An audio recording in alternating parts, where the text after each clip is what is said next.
首先准备一组文字，右键建立外框，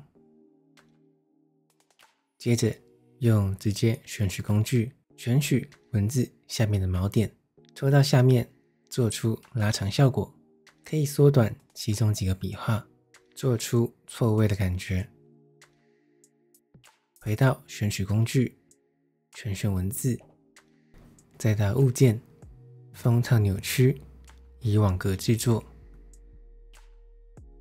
横栏6，直栏1，用直接选取工具选取横栏的锚点，往旁边拖移，好了之后加上剩下文字装饰，再汇入材质素材，